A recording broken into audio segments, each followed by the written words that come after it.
दोस्तों, आप सभी का इस कहानी के तीसरे चैप्टर में बहुत बहुत स्वागत है। अगर आप लोगों ने अभी तक इस कहानी के पहले दूसरे चैप्टर को नहीं पढ़ा है तो उसका लिंक आप सभी को कमेंट बॉक्स में मिल जाएगा। चलिए कहानी का तीसरा चैप्टर स्टार्ट करती हूँ। प्लीज़ आप लोग ज़्यादा से ज़्यादा कहानी को लाइक और चैनल को सब्सक्राइब ज़रूर करें फ्रेंड्स।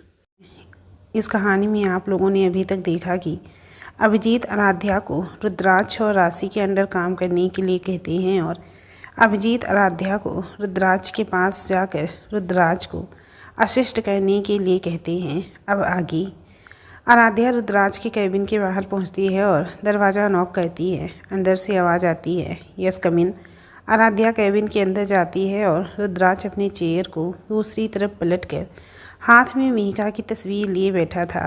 आराध्या कैबिन में जाकर रुद्राक्ष से कहती है, गुड मॉर्निंग रुद्राक्ष सर, मैं आराध्या। मुझे अभिजीत अंकल ने आपको असिस्ट करने के लिए कहा है। आराध्या की आवाज़ सुनकर रुद्राक्ष अपनी चेयर को आराध्या की तरफ घुमाता है और सामने आराध्या को देख उसे गुस्से से देखने लगता है। आराध्या अपने मन के भीतर हो रही घबराहट को अपने चेहरे पर ना आने देने की नाकामयाब कोशिश करते हुए अपने सहमे हुए कदमों के साथ रुद्राक्ष की तरफ बढ़ती है। रुद्राक्ष अपने हाथ में से मिहिका की तस्वीर को एक तरफ रख देता है और आराध्या से कहता है, क्या कहा तुमने? मैंने सुना नहीं, ज़रा फिर से कहोगी? आराध्या कहती है, जी मुझे अभिजीत अंकल ने आपको असिस्ट करने के लिए कहा है सर। रुद्राक्ष कहता है, are you sure mister? Abhijeet Singhal ने तुम्हें मुझे असिस्ट करने के लिए कहा है? क्योंकि आज सुबह में तो तुम मुझे मेरे ही घर से बाहर निकाल रही थी, अपने अभिजीत अंकल से कहकर। रुद्राक्ष ने थोड़ा कड़क लहजे में कहा। रुद्राक्ष के ऐसा कहने पर आराध्या मन ही मन सोचती है, मुझे पता था कि ये आदमी सुबह की बात को जरा भी नहीं भूला होगा।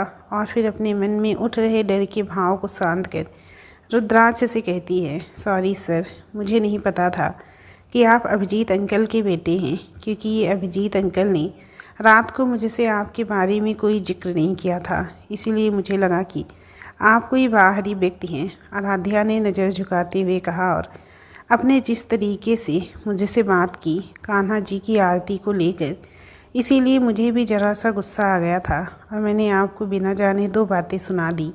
पर आपसे वादा करती हूँ कि आगे से ऐसा कुछ भी नहीं होगा और मैं कान्हा जी की पूजा भी शांति से बिना शोर शराबे के कर लिया करूँगी, जिससे आपकी नींद भी नहीं बिगड़ेगी और आपको मेरी वजह से दोबारा कोई परेशानी नहीं होगी। ये मेरा वादा है आपसे।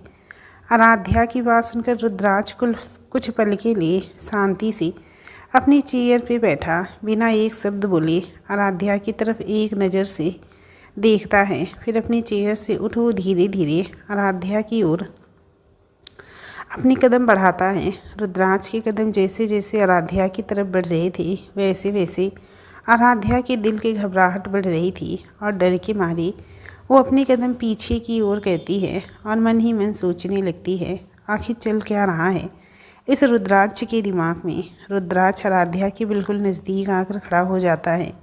रुद्राक्ष के इस तरह बिल्कुल आराध्या के करीब होने से आराध्या पीछे हटने के लिए अपने कदम पीछे की ओर कहती है और पीछे चेयर से टकराकर आराध्या का संतुलन बिगड़ता है और वो गिरने को ही होती है। तभी रुद्राक्ष आराध्या की कलाई थाम उसे गिरने से बचा लेता है और आराध्या के चेहरे की बिल्कुल करीब अपना चेहरा लेकर आता है। रुद्राक्ष के आराध्या के इतना करीब होने से आराध्या के दिल की धड़कनें बेतहाशा रफ्तार में दौड़ने लगती हैं।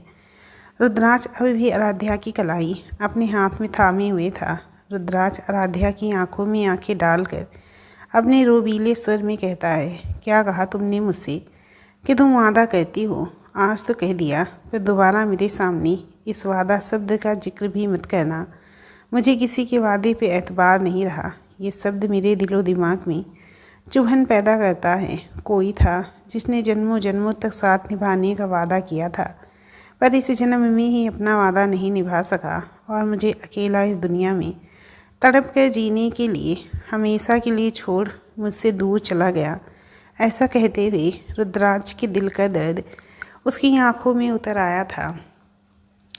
रुद्राक्ष अपनी नज़रें आराध्या पर से हटाकर टेबल पर रखी मिहिका की तस्वीर पर टिका देता है, पर आराध्या की नज़रें ना चाहते हुए भी रुद्राज के चेहरे पर ही टिक जाती हैं, क्योंकि रुद्राज के दिल का दर्द उसके चेहरे और आँखों से बयां हो रहा था, जिसे जाने अनजाने आराध्या भी महसूस कर रही थी, पर समझ नहीं पा रही थी कि रुद्राज की बातों का मतलब आखिर क्या है। रुद्राज ने उससे ऐसे बात क्यों की रुद्राज ने उससे ऐसी बातें क्यों कही, पर ना जाने क्यों रुद्राज की आंखों में नमी देखकर आराध्या के मन में बेचैनी सी होने लगती है। पर वो खुद को सहज कर रुद्राज से कहती है, सॉरी सर, अगर मेरे मुंह से कुछ गलत निकल गया हो जिसकी वजह से आपको तकलीफ़ पहुंची हो। रुद्राज जो मिहिका की तस्वीर को देखते हुए उसके ख्यालों में खोया हुआ था, आराध्या के ऐसा कहने पर अपने ख्यालातों से बाहर आता है और आराध्या की तरफ एक नज़र डालता है और फिर आराध्या से कहता है, तुम डैड के दोस्त की बेटी हो ना। आराध्या कहती है, जी। रुद्राज कहता है, तो ज़रूर तुम्हारे पापा ने तुम्हारी सिफारिश की होगी मेरे डैड से, और उन्हीं की सिफारिश पर तुम्हें इस कंपनी में रख लिया गया होगा डैड ने कंपनी में रख लिया होगा डैड ने, है ना? सही कहा ना मैंने? वरना इतनी आसानी से बिना काम के एक्सपीरियंस के सिंगल इवेंट मैनेजमेंट कंपनी में काम करने का चांस कभी नहीं मिलता तुम्हें। ऐसा कहकर रुद्राज ने एक तरफ देखते हुए अपने होठों को एक तरफ से उठाते हुए फेक स्माइल दी। रुद्राज के मुंह से अपने बारे में ये सुनकर आराध्या को भी गुस्सा आता है और वो अपनी तेज़ गुस्से भरी आवाज़ में रुद्राज से कहती हैं, जी नहीं, आप गलत हैं। मैं इस कंपनी में अपने पापा या किसी और की सिफारिश की वजह से नहीं खड़ी हूँ। मैं खड़ी हूँ तो अपने काम के प्रति लगन, मेहनत और अपने काम के प्रति प्यार की वजह से।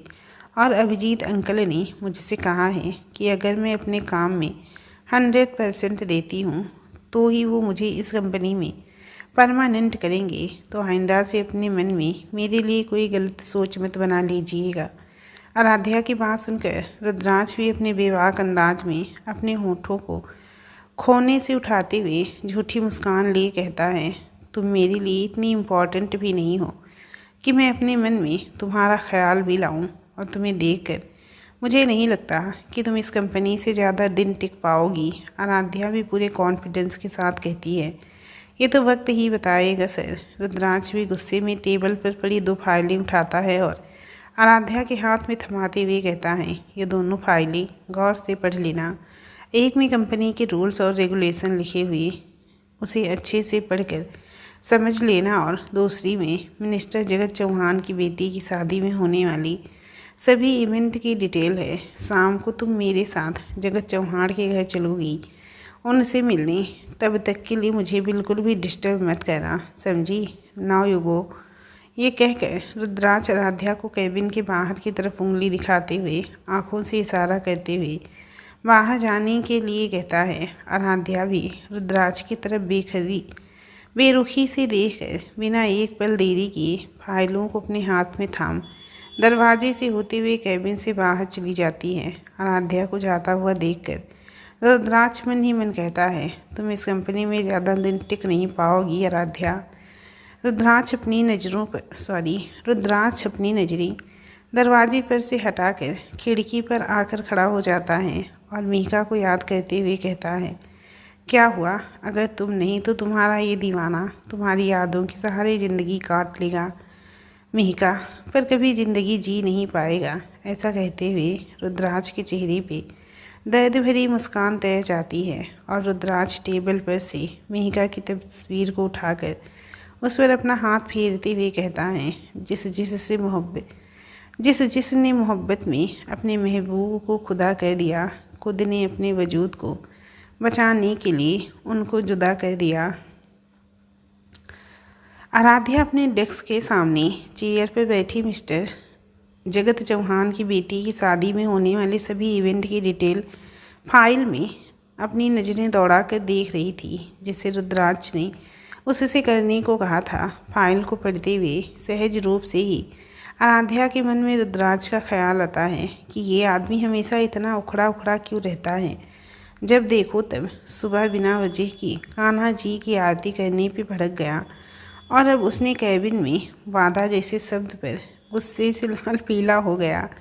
आखिर इस आदमी की परेशानी क्या है? सुबह भी अभिजीत अंकल से इतना रूडली बर्ताव कर रहा था। भला कोई अपने ही पापा से इस तरीके से बात करता है क्या? ये आदमी ऐसा क्यों है आखिर? पर दूसरी ही पल आराध्या अपने सिर को झटक रुद्राज के ख्यालों को तो दूर करते हुए कहती है, मैं उस अकड़ू के बारे में क्यों सोचूं? मुझे उससे क्या, वो चाहे जैसा हो, मैं उसके बारे में सोचकर अपना समय बर्बाद क्यों करूं? मैं यहाँ अपना कैरियर बनाने आई हूँ। मुझे सिर्फ अपने काम से मतलब होना चाहिए। और वैसे भी उस रुद्राज ने कहा है कि शाम को मुझे उसके साथ मिनिस्टर जगत चौहान के घर जाना है।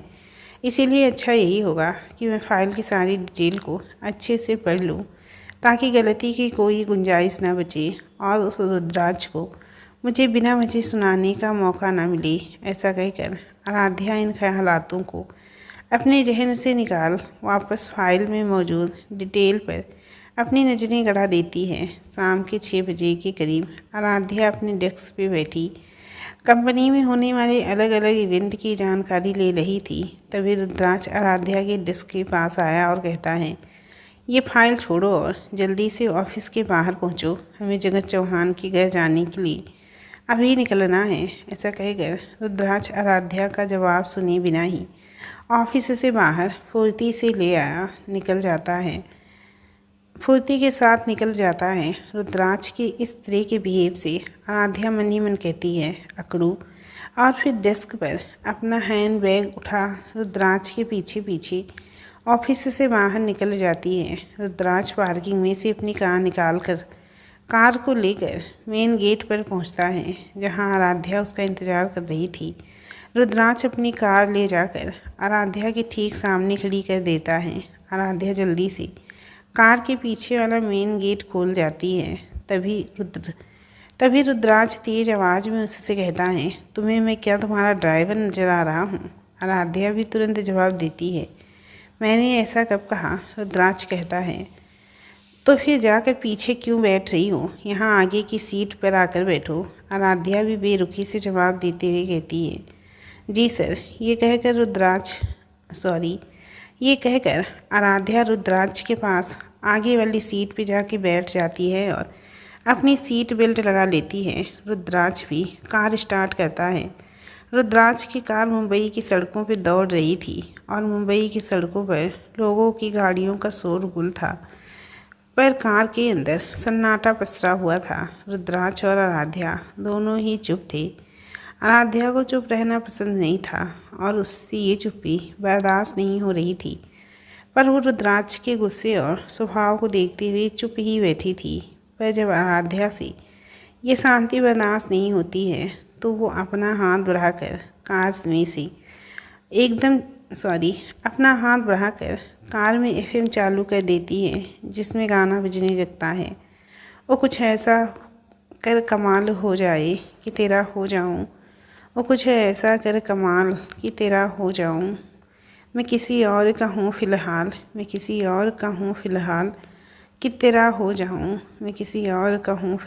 कि तेरा हो जाऊं। गाना आगे बजता उससे पहले ही रुद्राज एफएम को बंद कर देता है। आराध्या जो खिड़की से बाहर झांकते हुए गाने को एंजॉय कर रही थी, गाने के एकाएक बंद होने से वो म्यूजिक सिस्टम की तरफ देखती है जिसे रुद्राज ने बंद कर दिया था। आराध्या रुद्राज से कहती है, आपने गाना क्यों बंद कर दिया? अच्छा खासा गाना था। पर रुद्राज सीधे आगे की ओर देख कर ड्राइव करता है। आराध्या की बात का वो कोई जवाब नहीं देता। आराध्या वापस अपना हाथ बढ़ाकर एफएम चालू करने लगती है, पर वो एफएम चालू कर पाती उससे पहले रुद्राज आराध्या का हाथ मजबूती से पकड़ लेता है। रुद्राज के ऐसा कहने पर आराध्या अपनी नज़रें उठाकर रुद्राज की तरफ देखती है तो वो पाती है कि रुद्राज उसे ही गुस्से से घूर रहा है। आराध्या भी बिना डरे रुद्राज से अपनी नज़रें मिलाते हुए कहती है, आपने मेरा हाथ क्यों पकड़ा? रुद्राज भी गुस्से में अपने दांत पीसते हुए कहता है, तुम जो बेवकूफ़ी भरी हरकत कर रही हो उसी की वजह से तुम्हें समझ नहीं आता। मैंने तुमसे सुबह भी कहा था कि मुझे शोर शराबा बिल्कुल पसंद नहीं, तो तुम्हें क्या ज़रूरत थी म्यूजिक ऑन करने की? ये मेरी कार है। अगर मेरा दिमाग फिर गया ना तो तुम्हें अभी इसी वक्त कार से उतार दूँगा, समझी? और बीच रास्ते में ही छोड़ दूँगा। अगर मेरी कार में बैठना है तो बिना कोई बेवकूफ़ी भरी हरकत किए चुपचाप बैठना होगा। ये कहकर रुद्राज आराध्या का हाथ झटक कर छोड़ देता है जो उसने मजबूती से पकड़ रखा था, और फिर से कार ड्राइव करने लगता है और मन ही मन खुद से कहता है, मिहिका, मैं हमेशा से तुम्हारा था, तुम्हारा हूँ और तुम्हारा ही रहूँगा। तुम्हारे अलावा मेरी ज़िंदगी में कोई और कभी नहीं आ सकता। आराध्या भी अपना हाथ सहलाने लगती है। रुद्राज ने मजबूती से पकड़ा था, जिसकी वजह से उसकी नाजुक सी कलाई पर रुद्राज की उंगलियों के निशान छप गए थे, जिसे देखकर आराध्या खिड़की से बाहर की तरफ देखती रहती है और खुद में ही बड़बड़ाने लगती है। पता नहीं समझता क्या है खुद को, बददिमाग अकड़ू कहीं का। अगर आगे से इसने ऐसा कुछ किया ना तो मैं इसकी शिकायत अभिजीत अंकल से कर दूंगी। रुद्राज आराध्या के बड़बड़ाने की आवाज़ सुनता है और कहता है, कुछ कह रही हो तुम शायद मेरे बारे में। आराध्या भी खिड़की से बाहर देखते हुए मुंह बनाकर कहती है, हाँ, आपकी तारीफ़ कर रही थी ना रुद्राज भी अकड़ दिखाते हुए कहता है, अगर तारीफ़ ही करनी है तो खुलकर किया करो। वैसे भी मुझे अपनी तारीफ़ कम ही सुनने को मिलती है। लोगों को मुझ में कमियाँ ज़्यादा नज़र आती हैं। आराध्या फिर से बड़बड़ाते हुए कहती है, आपके दूसरों से बात करने के तरीके ही ऐसे हैं, कोई आपकी तारीफ़ करेगा भी क्यों? रुद्राज कहता है, तुमने कुछ कहा क्या?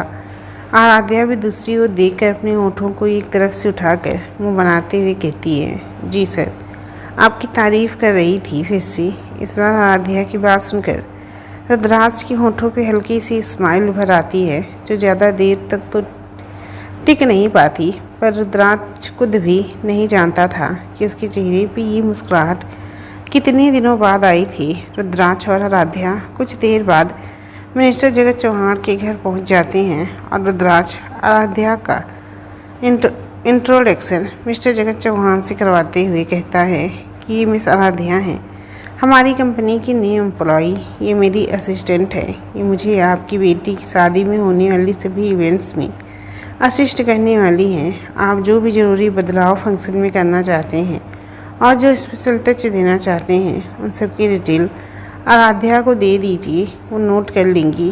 और आप हमारी सिंगल इवेंट्स कंपनी की तरफ से बेफिक्र रहिए। आप जैसी शादी चाहती हैं बिल्कुल वैसी ही शादी होगी। किसी फंक्शन में कोई कमी नहीं रहेगी। हमारी ओर से सब कुछ बिल्कुल परफेक्ट होगा, आपके मन मुताबिक। मिस्टर जगत चौहान।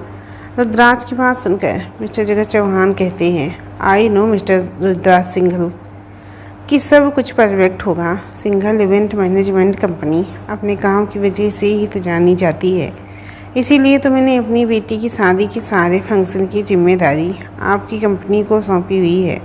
और फिर जगत चौहान अपने मैनेजर को बुलाकर सारी डिटेल आराध्या को देने के लिए कहते हैं। और फिर आराध्या जगत चौहान की बेटी प्रिया से मिलकर उसकी चॉइस भी जानती है और उसे नोट करती है।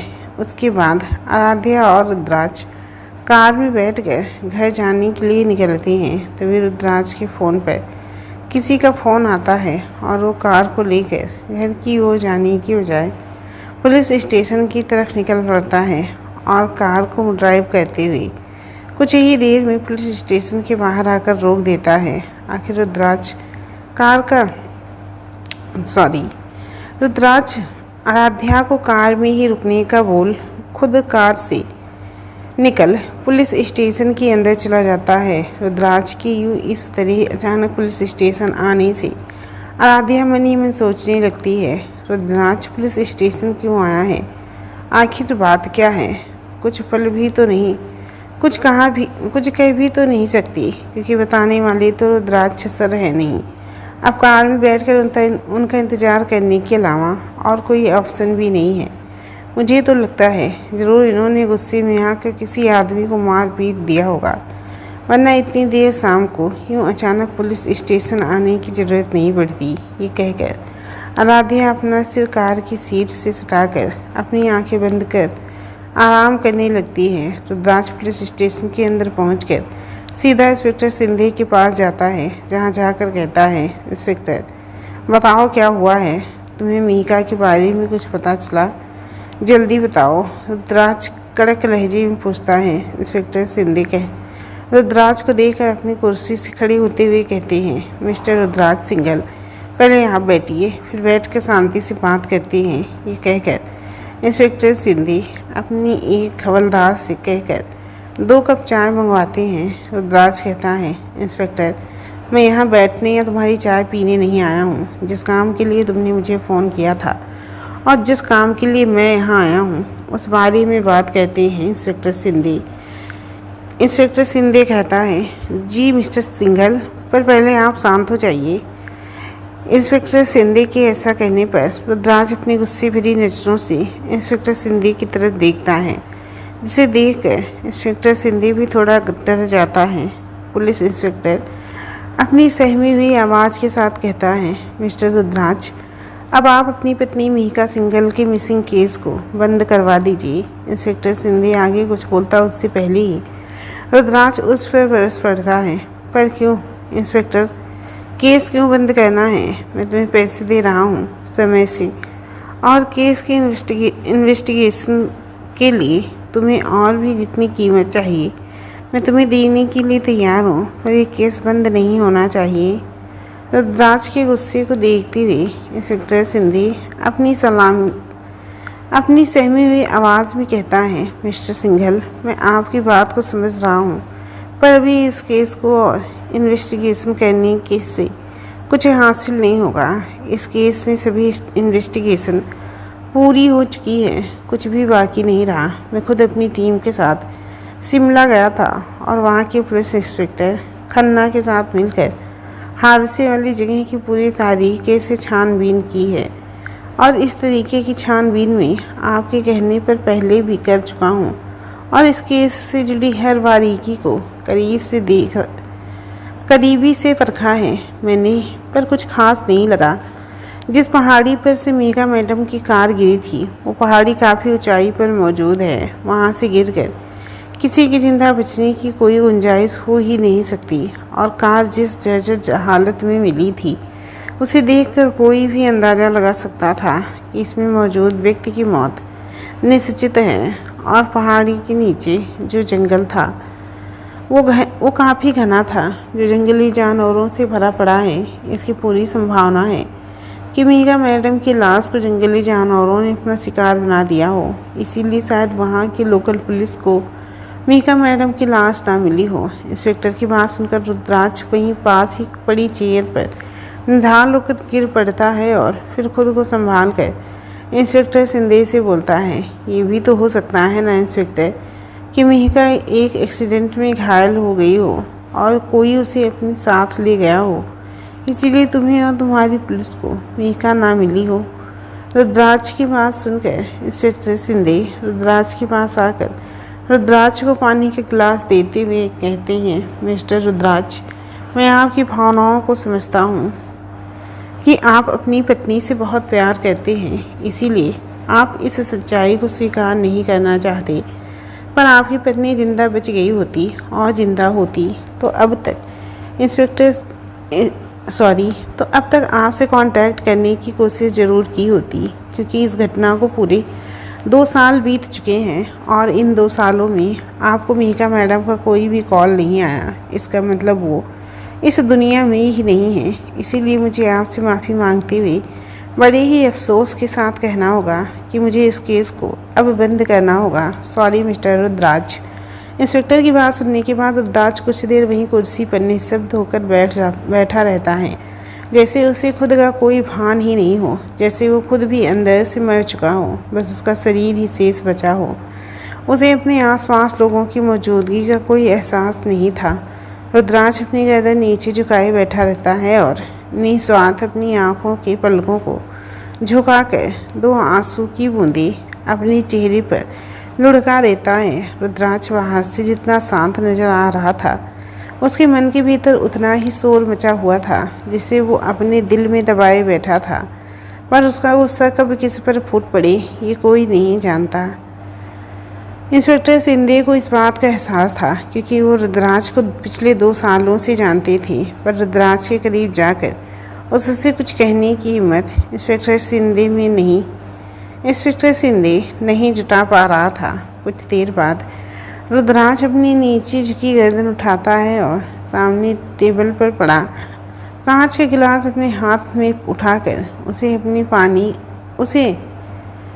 अपनी हाथ की उंगलियों और हथेली के बीच कसकर पकड़ता है, अपने दांतों को गुस्से में भींचते हुए उस कांच के गिलास के टुकड़े टुकड़े हो जाते हैं और टुकड़े रुद्राज के हाथ की उंगलियों और हथेलियों में चुप जाते हैं, जिससे रुद्राज के हाथ से खून बहने लगता है। रुद्राज के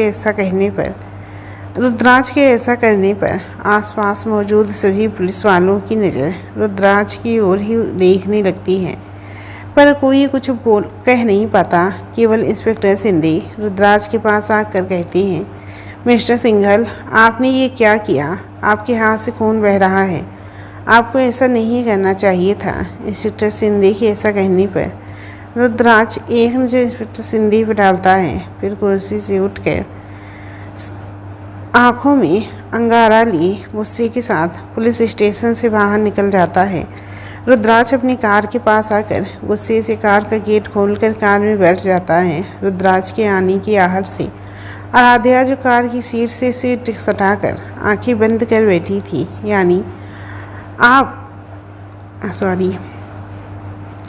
आंखें बंद करके बैठी थी, अपनी आंखें खोलती है और कहती है, आप आ गए रुद्राज सर। और फिर रुद्राज की हथेली से बहते खून को देखकर चौंक जाती है और घबराते हुए पूछती है, हे कान्हा जी, आपके हाथ से खून कैसे बह रहा है? रुद्राज सर, कुछ हुआ क्या? पुलिस स्टेशन के अंदर किसी से मारपीट की क्या आपने? रुद्राज आराध्या की ओर देखता भी नहीं और उसकी बात को इग्नोर कर देता है और कार ड्राइव करने लगता है। पर आराध्या रुद्राज से फिर कहती है, रुद्राज सर, कार रोकिए, कार में ड्राइव कर लूँगी। आप मेरी सीट पर जाकर बैठ जाइए और मुझे अपना हाथ दीजिए, मैं इस पर फर्स्ट एड कर देती हूँ। आप बताइए, फर्स्ट एड बॉक्स कहाँ रखा है? घाव काफ़ी गहरा है, अगर समय से भी इलाज नहीं हुआ तो नासूर बन जाएगा। आराध्या रुद्राज के हाथ से बहते हुए खून को देखकर घबराहट के मारे लगातार बोली ही जा रही थी। उसे रुद्राज के चेहरे पर दिख रहे गुस्से की खबर नहीं थी, पर रुद्राज उसकी बातों पर गौर किए बिना आंखों में बेहिसाब गुस्सा लिए कार ड्राइव कर रहा था। आराध्या कहती है, बताइए न सर, फर्स्ट एड बॉक्स कहाँ है? खैर छोड़िए, आप तो कुछ बोलेंगे नहीं, मैं खुद ही ढूंढ लेती हूँ। ये कहकर आराध्या जल्दी जल्दी कार के आगे वाले भाग में फर्स्ट एड बॉक्स ढूंढने लगती है और फर्स्ट एड बॉक्स ढूंढ निकालती है और फर्स्ट एड बॉक्स को खोल उसमें से कॉटन निकालती है और रुद्राज के हाथ से बहते हुए खून को साफ करने के लिए रुद्राज के हाथ को पकड़ती है। तभी रुद्राज अपने हाथ को आराध्या के हाथ से झटक देता है और कार को साइड में रोक गुस्से से आराध्या की दोनों हाथों की गलाइयों को पकड़ आराध्या को सीट के पीछे की ओर ढकेल देता है और आराध्या के चेहरे के बिल्कुल करीब अपना चेहरा लेकर आता है और गुस्से में कहता है, चुप, एकदम चुप, तुम्हें एक बार में बात समझ नहीं आती? जब मैं तुम्हारी किसी सवाल का आंसर नहीं दे रहा हूँ, इसका मतलब मैं तुमसे कोई बात नहीं करना चाहता। मैं तुम्हें नहीं बताना चाहता कि पुलिस स्टेशन में क्या हुआ, मुझे ये चोट कैसे लगी, क्यों लगी। इस खून को बहने दो। मैं अपने घाव पर कोई मरहम नहीं लगाना चाहता। मैं चाहता हूँ कि ये नासूर बन जाए। रुद्राज ने चिल्लाते हुए कहा, मुझे इस खून के बहने से कोई फ़र्क नहीं पड़ता और तुम्हें भी नहीं पड़ना चाहिए, समझी तुम? मुझे मेरे हाथ में लगी ये चोट नज़र आ रही है, पर कोई नहीं। छोटे और कई घाव मेरे दिल के अंदर हैं जिससे कोई नहीं भर सकता, जो नासूर बन चुके हैं और ना ही ये घाव कभी भर पाएंगे। और तुम हो कौन जो मुझसे सवाल करोगी? हो आ रही हो मेरे डैड के दोस्त की बेटियाँ, कंपनी की एक मामूली सी एम्प्लॉई, जिसे मैं उसके सवालों के जवाब दूँ, जिसे मेरे घावों का मलहम लगाने की चिंता हो। रुद्राज ने आराध्या की कलाई पर अपनी पकड़ और मजबूत करते हुए कहा। रुद्राज की इतनी कड़वी बातें सुनकर आराध्या की आंखों से आंसू बहने लगते हैं। जिसे वो अब तक रोके हुए थी। एक पल के लिए आराध्या के इतने करीब होने की वजह से रुद्राज भी आराध्या की खूबसूरत बड़ी बड़ी आंखों में खो सा जाता है, जिससे लगातार आंसू बह रहे थे। आराध्या की आंखों में आंसू देखकर रुद्राज को अपनी गलती का एहसास होने लगता है, पर वो अपनी भी आंखों में गुस्सा लिए रुद्राज की बड़ी बड़ी आंखों में मोटे मोटे आंसू एक नज़र से देख रहा था। आराध्या आंखों में आंसू लिए रुद्राज को देख रही थी। आराध्या रुद्राज से कहती है, छोड़िए मुझे दर्द हो रहा है। आराध्या अपनी नज़रें दूसरी ओर फेरती हुई कहती है। आराध्या के ऐसा कहने पर रुद्राज आराध्या पर से अपनी नज़रें हटाता है। रुद्राज आराध्या की कलाई की तरफ देखता है तो उसे एहसास होता है कि उसने आराध्या की दोनों कलाई बहुत ही मजबूती से पकड़ रखी थी, जिसकी वजह से आराध्या की कलाइयों में उसकी उंगली के निशान पड़ गए हैं। तो रुद्राज झट से आराध्या की कलाइयाँ छोड़ देता है और उससे दूर हट जाता है और आराध्या से बिना एक शब्द कहे गुस्से में तेज़ स्पीड में कार ड्राइव करने लगता है। आराध्या भी आंसू बहाते हुए लगातार बाहर की ओर देख रही थी। रुद्राज को कुछ कहे बिना रुद्राज तेज़ स्पीड में कार ड्राइव करते हुए कार को थोड़ी ही देर में घर पर लेकर पहुंच जाता है और गुस्से से कार से निकल आराध्या की तरफ देखे बिना ही घर के अंदर जाने लगता है। आराध्या रुद्राज को कार में बैठे हुए चेहरे पर शून्य के भाव लिए घर के अंदर जाते हुए देखती है और सोचती है, किसी शख्स को इतना गुस्सा कैसे आ सकता है और कोई शख्स अपने अंदर इतना गुस्सा इतनी नफरत लेकर जी भी कैसे सकता है। आखिर मेरी गलती क्या थी? मैंने ऐसा क्या कह दिया? मैंने तो बस उनके घावों पर मलहम लगाना चाहा था और उन्होंने मेरे साथ इतना बुरा सलूक किया। गलती मेरी है, मुझे इस आदमी से दूर ही रहना चाहिए था। जब से यहाँ आई हूँ इसने मेरे साथ ऐसे ही तो बदतमीजी से बात की है। घमंडी कहीं का, ना जाने किस बात का घमंड है इस आदमी को कि अपने आगे किसी को कुछ समझता ही नहीं है। आराध्या ने बड़ी ही बेरुखी से कहा।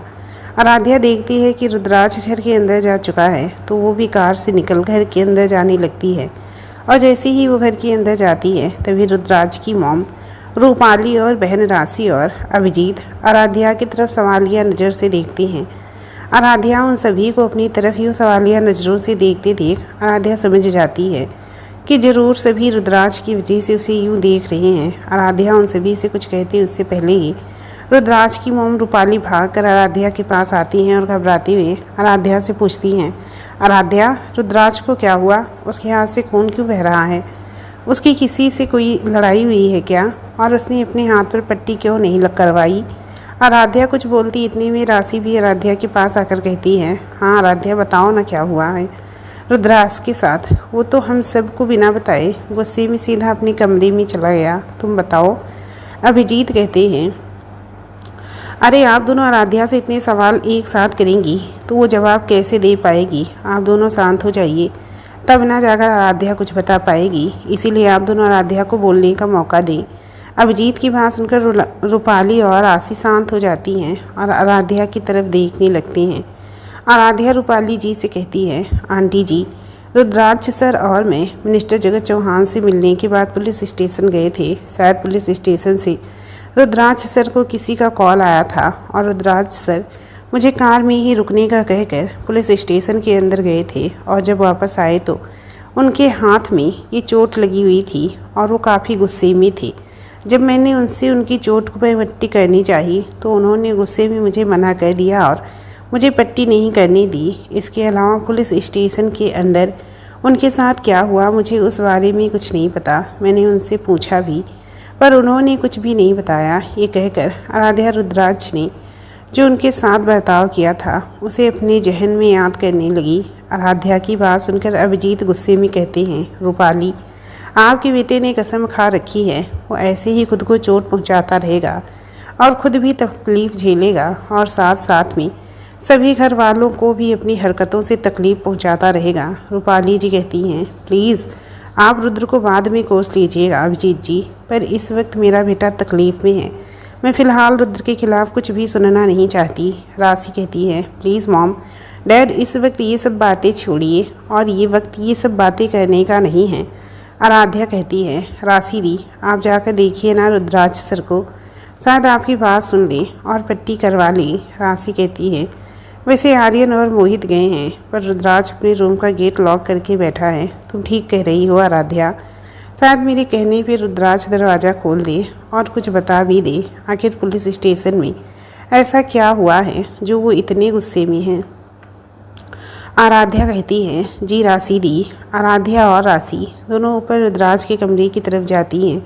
अभिजीत अपने जेब में से अपना सेल फोन निकाल कर पुलिस स्टेशन इंस्पेक्टर सिंधे को फ़ोन घुमाते हैं और इंस्पेक्टर सिंधे से रुद्राज के साथ पुलिस स्टेशन में क्या हुआ बताने के लिए कहते हैं। इंस्पेक्टर सिंधे अभिजीत को मीका के केस से जुड़ी हर बात बताते हैं और कहते हैं, मीका के केस को अब बंद कर दिया गया है हमेशा के लिए, और इसी बात को बताने के लिए मिस्टर रुद्राज सिंगल को मैंने पुलिस स्टेशन बुलाया था।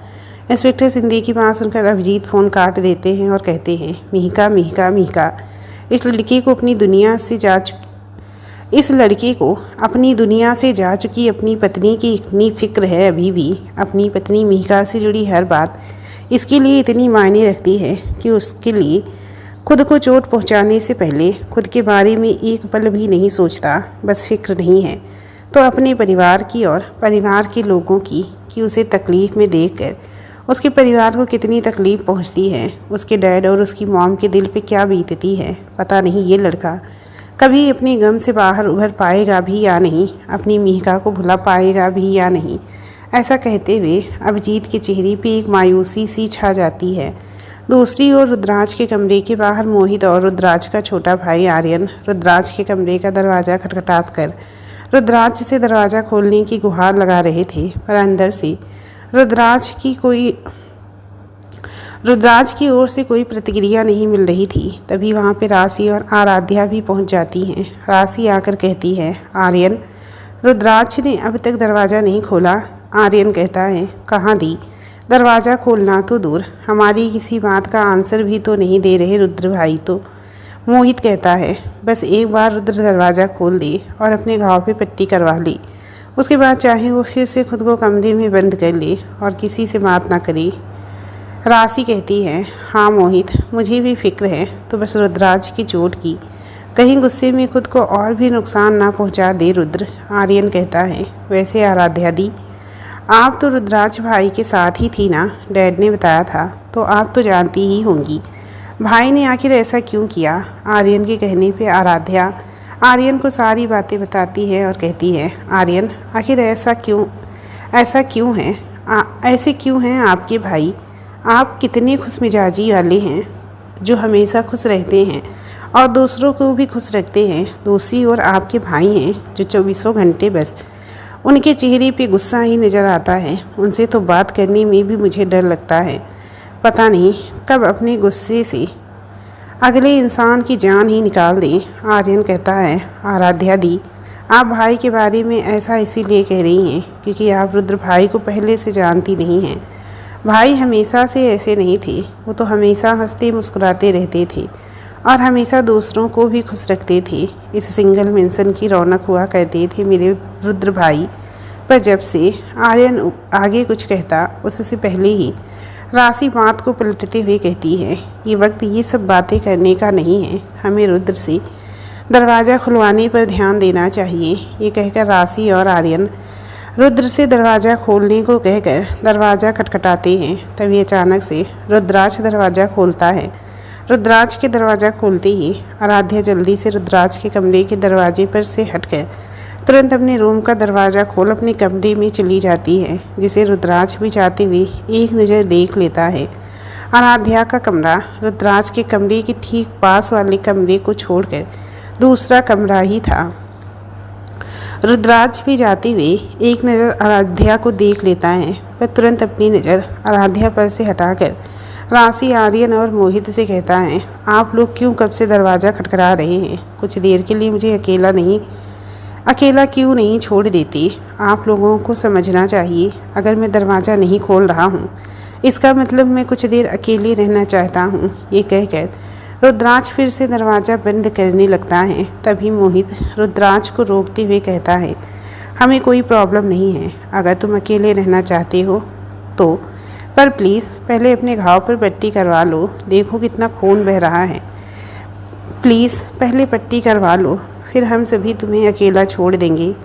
आर्यन कहता है, हाँ भाई, मोहित जीजू ठीक कह रहे हैं, बस एक बार अपनी चोट पर पट्टी करवा लीजिए, फिर कोई आपको किसी बात के लिए परेशान नहीं करेगा। राशि कहती है, हाँ रुद्र, तुम्हें पट्टी करवानी ही होगी, तुम्हें मेरी कसम।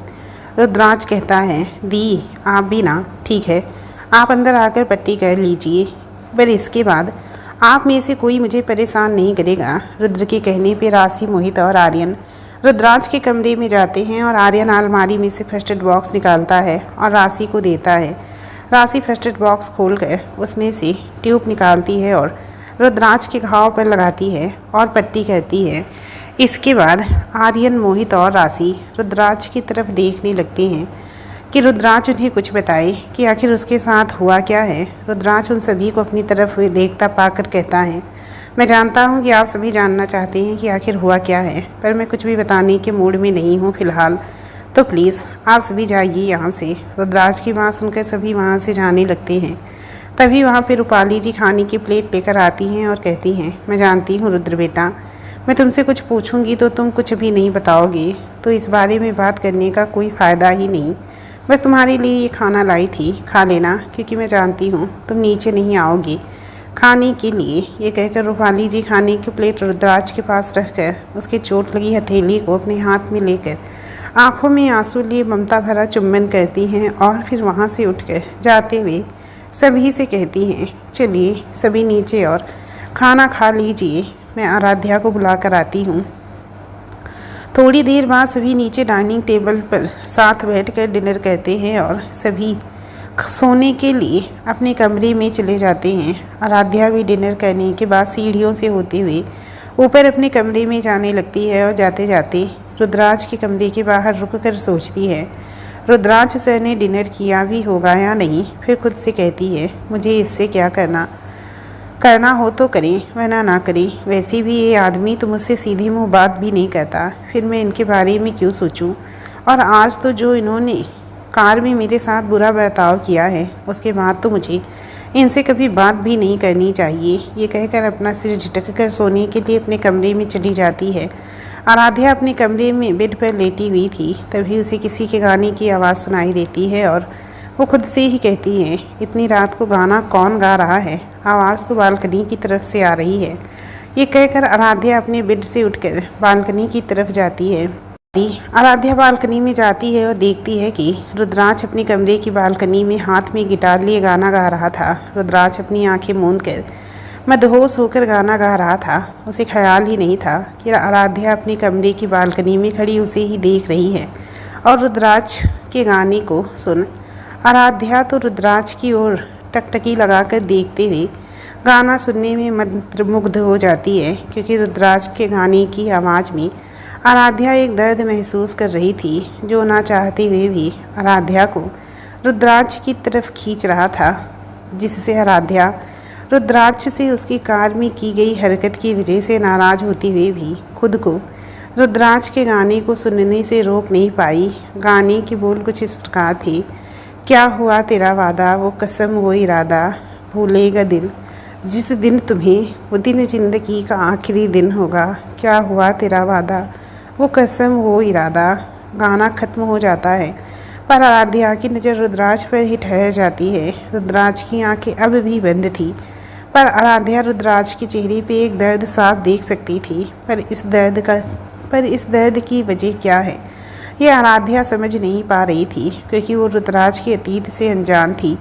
पर रुद्राज के गाने में उसे जो दर्द महसूस हुआ, उसकी वजह से वो बेचैन हो उठी थी और वो रुद्राज की तरफ एक नज़र देखते हुए मन ही मन सोचती है, ये बंदा इतना अच्छा गाना भी गा सकता है। मैंने तो कभी सोचा भी नहीं था, मुझे तो लगा था इसे बस दूसरों के साथ झगड़ा करना ही आता है। पर रुद्राज की तरफ एक नज़र देखते हुए मन ही मन सोचती है, आखिर रुद्राज के अंदर इतना गुस्सा, नफरत और इतना दर्द क्यों है? आखिर ये ऐसा क्यों है?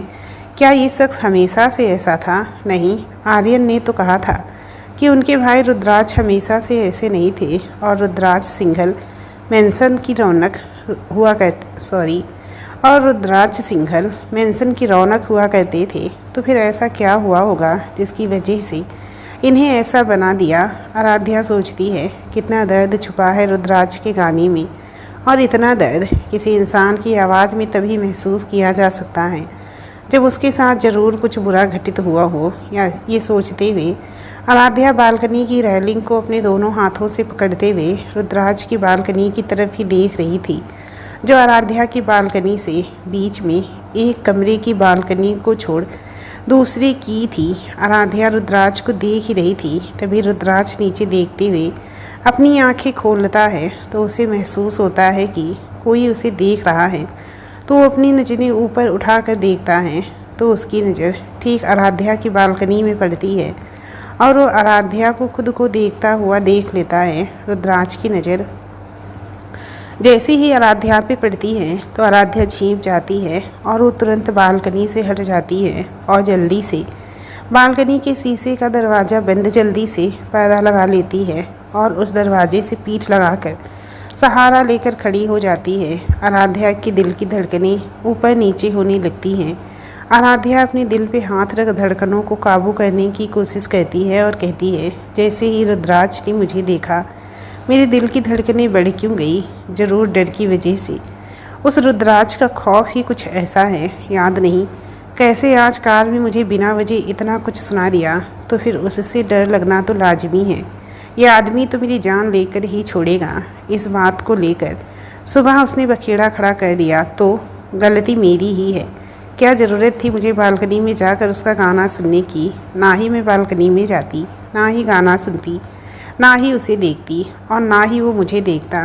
मैं यहाँ अपने परिवार से दूर काम के लिए आई हूँ, अपना कैरियर बनाने आई हूँ। मुझे सिर्फ उस पर ही फोकस करना चाहिए, इस रुद्राक्ष के मैटर से दूर ही रहना चाहिए। ये कहकर आराध्या बालकनी के शीशे के दरवाजे से हट अपने बेड पे आकर लेट जाती है, पर उसके दिलो दिमाग से रुद्राक्ष के ख्याल हट ही नहीं रहे थे। वो बार बार करवट बदलती है। ऐसे ही करवट बदलते हुए थोड़ी देर बाद आराध्या नींद की आगोश में चली जाती है। रात का अंधेरा छटता है और सूरज की किरणों की रोशनी बालकनी के दरवाजे के कोने से होते हुए आराध्या के कमरे में प्रवेश करती हैं, और आराध्या अपने चेहरे पर रोशनी महसूस करती है, जिससे उसकी नींद खुल जाती है और वो अपने बेड पे से लेटे हुए उठकर बैठती है और पास ही टेबल पे पड़ा अपना फ़ोन उठाती है और उसमें समय देखती है तो सुबह के 6:30 बज रहे थे। आराध्या अंगड़ाई लेते हुए अपने बेड पर से खड़ी होती है और बालकनी के दरवाजे के पर्दे को हटाती है और शीशे के दरवाजे को एक साइड हटाकर बालकनी में जाती है और बाहर गार्डन की तरफ देखती है, जहाँ रंग बिरंगे फूल खिले हुए थे और उनकी खुशबू वातावरण को महका रही थी। ये देखकर आराध्या के चेहरे पे एक मुस्कान बिखर जाती है और वो लंबी सांस लेकर उस खुशबू को अपने अंदर भरने और महसूस करने की कोशिश करती है। उसके बाद आराध्या जैसे ही कमरे में आने के लिए मुड़ती है, उसकी नज़र रुद्राक्ष की बालकनी की तरफ पड़ती है और उसके दिमाग में कल रात की घटना जीवंत उठती है। रुद्राक्ष का गाना, आराध्या का रुद्राक्ष की एक नज़र देखना, रुद्राक्ष की नज़र उस पर पड़ना, ये सब याद आते ही आराध्या जल्दी से बालकनी से हट कमरे में चली जाती है और अलमारी में से कपड़े लेकर नहाने के लिए बाथरूम में चली जाती है। आराध्या कुछ देर बाद बाथरूम से नहाकर बाहर आती है तो उसने हल्के पिंक कलर की कुर्ती और वाइट रंग की सलवार पहनी हुई थी और वाइट रंग का ही दुपट्टा लिया हुआ था, जो आराध्या के गोरे रंग पे बहुत ही खिल रहा था। आराध्या जल्दी से अपने गीले बालों के हेयर ड्रायर से ड्राई कर उन्हें संवार कर तैयार होकर अपने कमरे से निकल नीचे हॉल में पहुंचती है और हॉल में पहुंचकर लिविंग एरिया में एक साइड बने हुए कान्हा जी के मंदिर में जाकर कान्हा जी को हाथ जोड़ प्रणाम करती है और कान्हा जी से कहती है, कान्हा जी मुझे माफ़ करना, मैं यहाँ आपकी आरती नहीं कर पा रही हूँ जैसे सूरत में किया करती थी, पर क्या करूँ, इसमें मेरी कोई गलती नहीं। वो रुद्राक्ष है ना, ये सब उसी की वजह से हो रहा है, उसमें उसकी गलती है। उसको सुबह सुबह अपने घर में तेज़ आवाज़ में आरती सुनना पसंद नहीं है,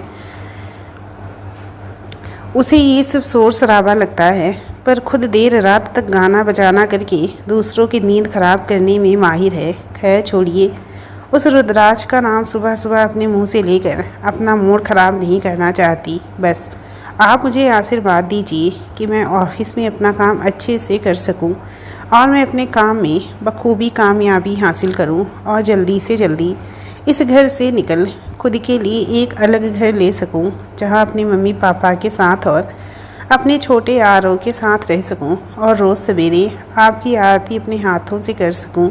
और मुझे पता है आप मेरी प्रार्थना ज़रूर सुनेंगे। ये कहकर आराध्या कान्हा जी की मूर्ति के सामने उन्हें प्रणाम कर वहाँ से निकल सीधा किचन की तरफ जाती है। आराध्या किचन में पहुँचती है तो वहाँ रुद्राज की माँ रूपाली जी पहले से मौजूद होती हैं और वो सुबह का नाश्ता बनाने के लिए नौकरों को हिदायत दे रही होती हैं और ख़ुद भी किचन में काम कर रही होती हैं। आराध्या जाकर रूपाली जी से कहती है, आंटी जी, अगर आपको कोई तकलीफ़ ना हो तो क्या मैं आपके काम में आपका हाथ बटा सकती हूँ। अचानक से आराध्या की आवाज़ सुन रूपाली जी आराध्या की तरफ देखती हैं और कहती हैं, आराध्या बेटा तुम। रूपाली जी कहती हैं, नहीं नहीं आराध्या बेटा, तुम्हें काम करने की कोई ज़रूरत नहीं है। काम करने के लिए नौकर है ना, और मैं हूँ ना, मैं संभाल लूँगी। तुम्हें किचन में काम करने की कोई ज़रूरत नहीं है, तुम बस अपने काम पर ध्यान दो। रूपाली जी की बात सुन आराध्या कहती है, आंटी जी मैं काम पर तो ध्यान दे रही हूँ, और अगर साथ साथ मैं आपकी किचन में हेल्प कर सकूँ तो मुझे बहुत अच्छा लगेगा, क्योंकि मैं सूरत में भी अपनी मम्मी के घर के कामों में हेल्प कर दिया करती थी, जिससे मुझे सुकून मिलता था। अगर आप हाँ कह दें तो मैं आपकी भी हेल्प कर देती हूँ। प्लीज़ मना मत करिएगा, वरना मुझे अच्छा नहीं लगेगा। आराध्या की बात सुन रूपाली जी कहती हैं, आराध्या अगर तुम दिल से किचन में कामों में मदद करना चाहती हो तो मैं तुम्हें नहीं रोकूंगी, तुम मेरी मदद कर सकती हो। रूपाली जी की बात सुनकर आराध्या खुश होते हुए कहती है, thank you so much aunty ji. ये कहकर आराध्या रूपाली जी के पास जाती है और नाश्ता बनाने में उनकी हेल्प करने लगती है। आराध्या को काम करते हुए देखकर रूपाली जी मन ही मन सोचती हैं, कितना अच्छा होगा अगर आराध्या जैसी समझदार लड़की मेरे रुद्राज की ज़िंदगी में आए और उसकी बिखरी हुई ज़िंदगी को संवारे। और आराध्या ही क्यों नहीं, अगर आराध्या ही मेरे रुद्राज की ज़िंदगी में आए और मेरे रुद्राज की हम सफ़र बने और रुद्राज की ज़िंदगी को खुशियों से भर दे तो कितना अच्छा होगा।